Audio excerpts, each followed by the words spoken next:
What's up, everybody? Alex here. Welcome back to another episode of What's on Tap. Beer and Vinyl Weekend, weekly wrap, whatever it is, episode something. I got some records I want to show. I want to talk about a concert, and of course, I want to drink a beer. This one courtesy of Highwire Brewing. This is their Hollaback IPA, 16-ounce can, 6.9% alcohol by volume. They're calling this a West Coast style India Pale Ale. So, quick beer talk for the non-beer connoisseurs, or maybe even the beer connoisseurs that just want to know or don't know. You know, IPA, India Pale Ale, big, hoppy, bitter, all that type of stuff.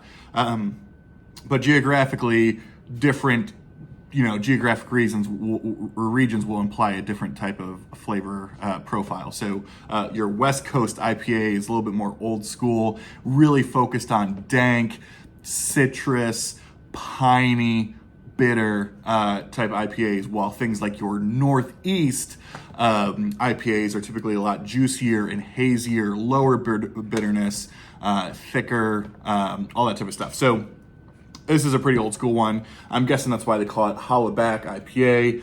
You know, Highwire, they're out of Asheville, North Carolina. This is interesting, though. It says brewed and canned by the Three Ring Brewing Company, LLC. So I'm guessing there's some kind of odd partnership between Highwire and whatever Three Ring Brewing is and all that type of stuff. This also, I could be making this up, Highwire also might have been one of those breweries that got bought out by Anheuser-Busch or AB InBev. I could be wrong there. So yeah, West Coast style IPA brewed with Strata CGX, Amarillo, Centennial, and Columbus hops. The C hops, they will always say. Usually those are typically hops from the Northwest United States. Citrusy and piney there. So let's give it a pour. See what we're doing with here. We got one of my favorite drinking glasses here. They call this the Teku, T-E-K-U. So shouldn't be hazy. Should be pretty clear.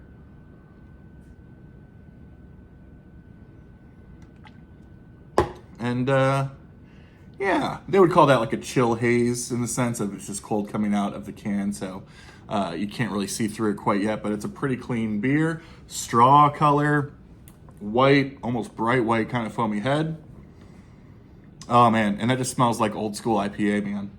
I know I said that last time, but it's true. Like, there is a really cool citrus note, but it's not sweet citrus. It's more of like citrus rind, right? So not quite the juice. Orange, though, big time. Grapefruit. And just sort of has, I mean this in the most delectable of ways, almost like that sort of like wet sock hoppiness. I know that sounds just ridiculous, but it's kind of what I get and what a lot of times these old school West Coast IPAs will have. Yeah, it smells old school. It smells like summer on the patio at the brewery type stuff. We still got a few more days, weeks probably of summer here, so let's get after it. Cheers, y'all.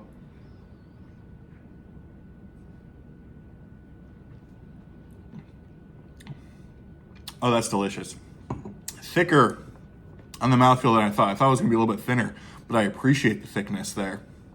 Not quite like creamy like a stout or something like that, but great mouthfeel, thick, good flavor up front, a little bit of bitterness in the back, but not too much. No alcohol, detected. It's great.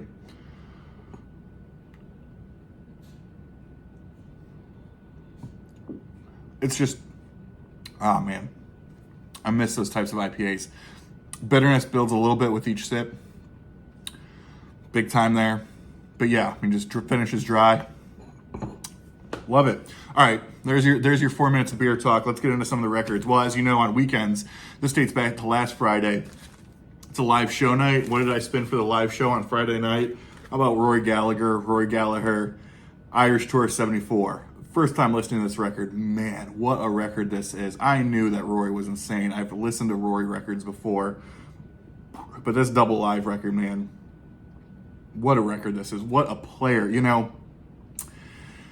Blues player, I mean, not to go down this sort of path, but blues players, are not theoretically, they're more known for their feel and they're more known for their attitude and their soul. They're not typically known for like their technical skill, right? Especially when you talk about geographically this area, Northern Ireland, they're not coming from, these areas where they're like, prodigy taught when they're super young at these like schools and stuff like that. But Rory plays not only with that attitude and batitude, but he plays with such technical ability to me.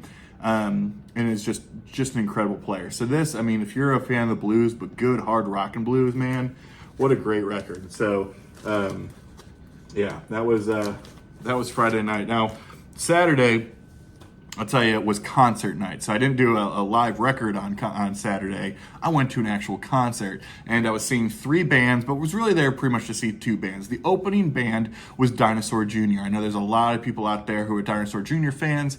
Big guitar band, you know, they're kind of a trio that came up kind of in like the grunge era. They not really my thing, and that's totally okay. Not everything has to be our thing. I appreciate them for what they do, but not really my thing. The headliner was Weezer, which I'll talk about in a second, but the middle act was the act I was looking forward to seeing most, and that is the Flaming Lips. Sometime, I don't know, maybe it was 9-10 months ago at some point, I started really getting into the Flaming Lips, but only a very select discography, right? Really, it was between this record, Soft Bulletin, this came out in 1999, and then Yoshimi Battles the Pink Robots, which came out a few years later. This sort of very artsy, psychedelic, poppy, progressive in the, you know, the sense of that the music itself and the production is progressive, not that they're, you know, they don't sound like Yes or King Crimson, but there was just such this artsy creativity that I respected about them. I mean, lyrical content that's all over the place, amazing production values, just so creative and so dreamy and so psychedelic and so weird, man. And that's my shit. So I was so excited to see them. And they just blew me away, man. I mean, they are like one of these bands. It's like, you got to see this band live. And so, yeah, they pretty much focus. I mean, their first album was like the mid 80s. But most of their live show is sort of focused on this type of era, you know, 99 onward. To me, you know, this was sort of the start of them moving from like their really weird stuff into more of like this experimental, psychedelic, poppier, accessibility type stuff in 1999. And of course, their big record that came out a couple years later was Yoshimi Battles the Pink Robots. Fight Test was a big hit. The huge hit on here was Do You Realize, the big power, or I guess you can call it a power ballad, but kind of the ballad on here. Beautiful song. One of the best key changes in rock and roll history, if you ask me.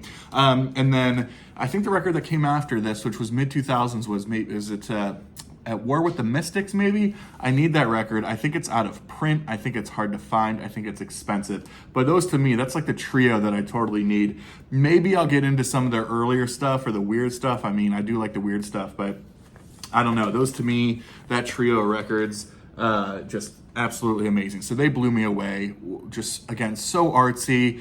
Their stage antics were wild. I just loved it. And then, of course, the headliner celebrating 30 years of this record was Weezer. Now, this is a band I think they're so hard to sort of talk about, I feel like, because they get categorized in all these different ways, right? They're a total, I mean, this record was huge. 1994, produced by Rick Ocasek, of course, from the Cars.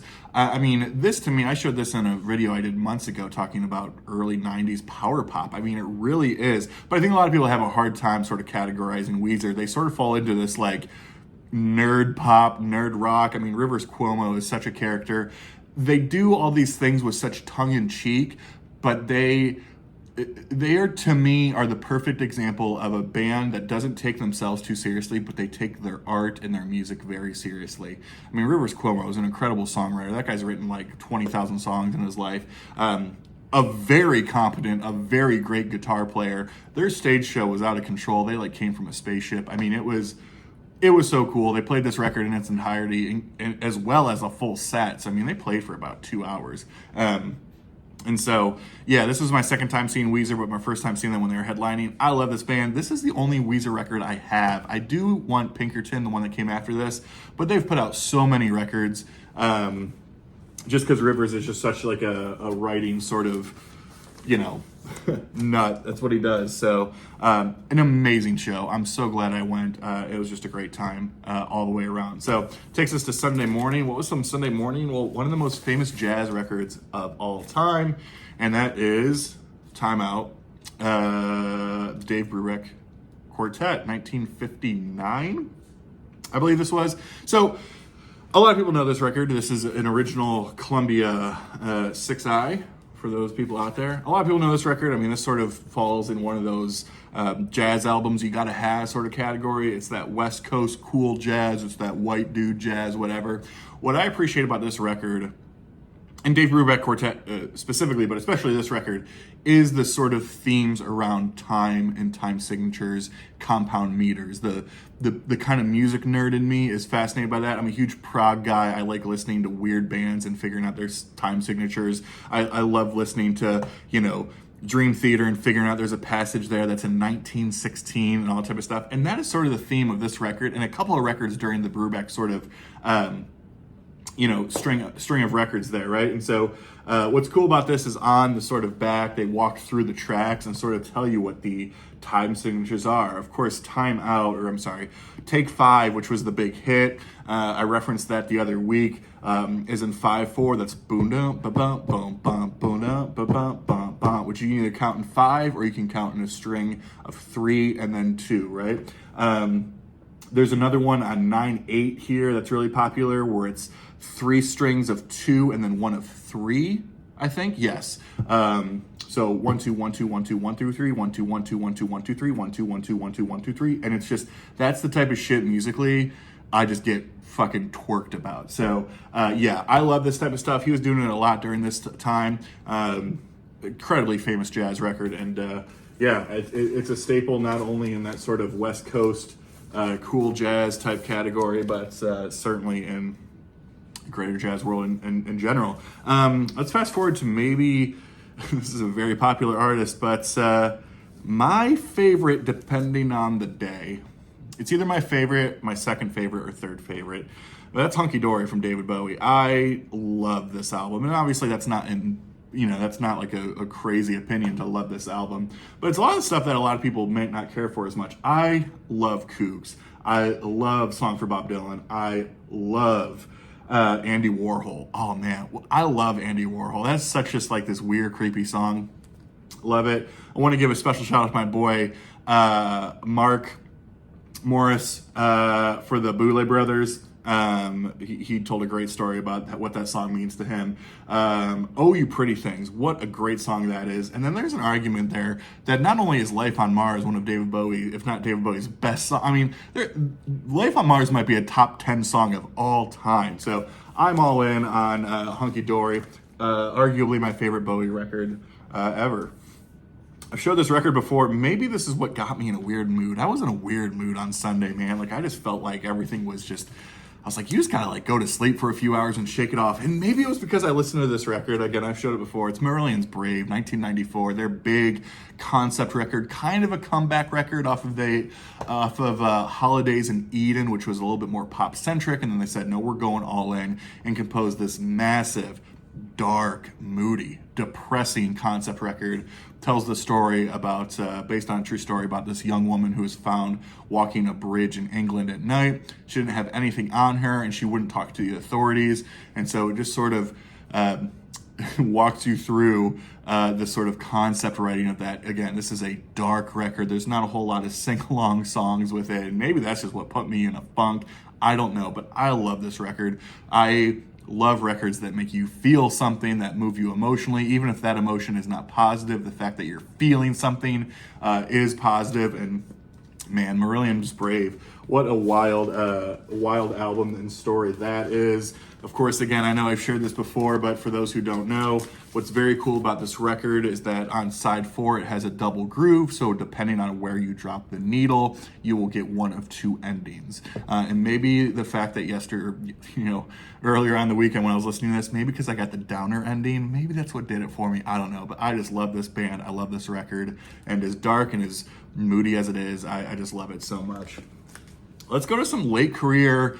I don't know if I'm going to call this a masterpiece, but this was critically acclaimed, and I think this is a great, strong record. It came out 4 years ago now.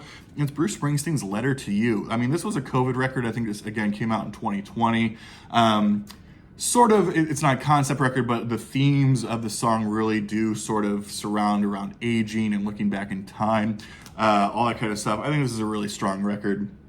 And he's put out a lot of really strong stuff, especially in his later career. What I do love, I mean, there's some great tracks on here. I know my friend Sam St. John loves House of 1,000 Guitars. I'm not crazy about it. I think it's a little bit silly, but I do appreciate that Sam loves it as much as he does, because that's just, really important.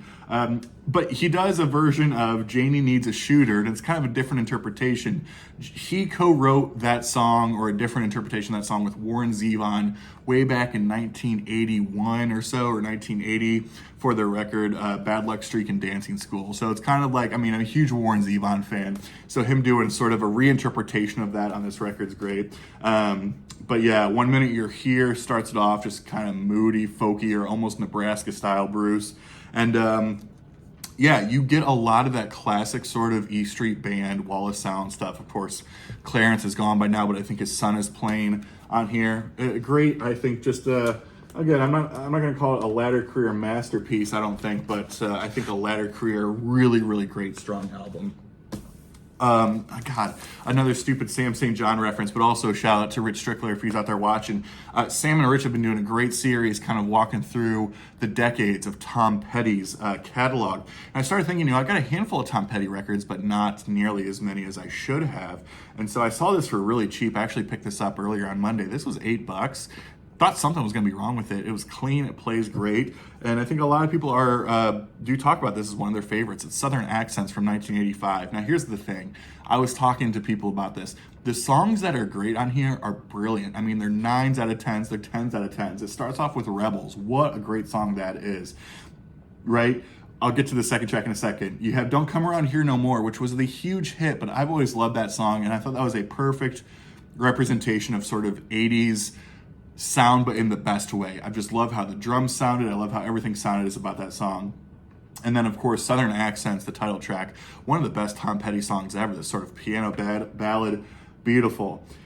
You get side 2 starts off with Make It Better. We'll talk about that in a second. Spike, which is kind of a cool deep cut here. Dogs on the Run, which I think was the Mike Campbell sort of pen track. Mary's New Car, talk about that. And then The Best of Everything closes it off. Now, here's the thing. The good songs on here are so good. Rebels, Don't Come Around Here No More, Southern Accents, Dogs on the Run, and The Best of Everything. I give all those like a 10. I give Spike like an 8 or a 9. Here's the problem. Yes, Dave Stewart from the Eurythmics also co-wrote Don't Come Around Here No More, but the other Dave Stewart songs on here, It Ain't Nothing to Me, sounds like Disco Duck. You start with Rebels, which is this sort of like amazing, jangly, awesome, perfect Tom Petty song. And then you go into It Ain't Nothing to Me, which is, it's Disco Duck coming in. It's like, it doesn't just sound like 1985. It's a 1985 record that sounds like it's from 1979. Same thing with Make It Better. Same thing, Mary's New Car. I'm like, these are just such turds on this record. And it's one of those interesting things. I thought about doing maybe a video or a discussion on this, right? Of like, the songs that are on here that are great are so great. But then there's some complete turds for me. And it just makes you wonder, like, do you prefer a record that has 6 songs that are complete A pluses and then a handful that kind of suck? Or do you want that perfect record that flows from start to finish? Maybe not every song's a banger, but there's no turds in there. I don't know. Figure it out. Let's go more jazz territory here. My favorite Miles Davis record, and the Miles Davis record I would recommend to people trying to get into Miles or trying to get into jazz, is Jack Johnson, or a tribute to Jack Johnson. This was a record store record store release from several years ago called Champions. It is rare Miles Davis from the complete Jack Johnson session. So, of course, he goes in there, records a gazillion, hours of music for Jack Johnson. They put it out, and then I think this was released on CD years and years and years ago. And so it was pressed on vinyl for Record Store Day several years ago. But it's great. If you are curious on jazz, don't know where to go, especially on Miles, there are some places that I think could, I always say this, is like, I love Bitches Brew, I love In a Silent Way, I love On the Corner. But those are tough records to start with, I think, for someone who's not into jazz. I think Jack Johnson is a perfect place to start for people who are trying to get into jazz. Well, this is a band that a lot of people have talked about this year. I've talked about them a lot. They're one of my favorite current bands. But this was their debut. I think it came out in 2016, and it's the Lemon Twigs, Do Hollywood. So Lemon Twigs now, a lot of people have been talking about their most recent record, and it's amazing. The last 2 records for them, as amazing as they are really leaning into, like, that Brian Wilson, Beach Boys type stuff, more jangle pop, not even necessarily power pop, but definitely more jangly and more Brian Wilson singer-songwriter. They have definitely perfected their songwriting craft as it sits today. This debut is so interesting though, because this is like less Brian Wilson, less jangle, and more like Todd Rundgren. This is like we're like, I don't know, they're like 17 or 16 or something recording this, playing most of the instruments.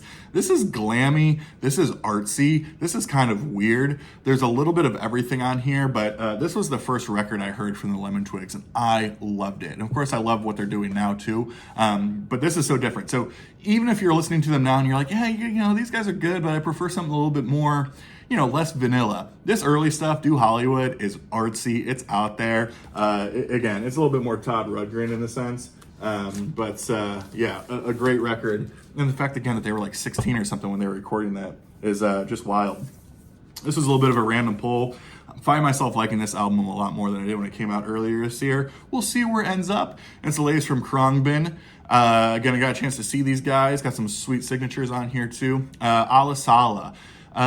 When I first heard this, first couple times, I said, this is really good. This is really good. I don't know if it's great. I don't know if I like it as much as their other stuff, but listening to this recently, I don't know if it was just the day, the environment I was in, whatever it was, found myself loving it more and more. So it's crazy the way that these things sort of grow on you in that sense. So yeah, nice kind of neo-psychedelic instrumental soul courtesy of the Texas Trio out of Houston.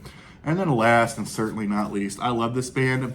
I think a lot of people look at this record and kind of feel it was a step down, and it might have been, but I still love it. This is certainly their proggy phase, which is my favorite phase, and that is Shootout at Fantasy Factory from Traffic, 1973. Of course, Low Spark of High Heeled Boys came out before this. A lot of people will point to that as sort of like, oh man, what a great album that was. And it is a great album, and people look at this as sort of the step down. But to me, I love this album just as much, but still a heck of a lot. Roll Right Stones, what a great epic that is. This is one of those bands that it's like, how do you categorize Traffic, right? I mean, they did go through some changes in sound. It's psychedelic, it's kind of bluesy, it's kind of jazzy, it's kind of proggy. To me, they are a perfect example of why I always talk about this. To me, they are the perfect example of a band that epitomized progressive music, but would not be prog. And I think there's a difference there and one worth mentioning. But yeah, at this point, I think Dave Mason's gone, but you still got Jim Capaldi and Steve Winwood and Chris Wood and everybody else going on. So great stuff here.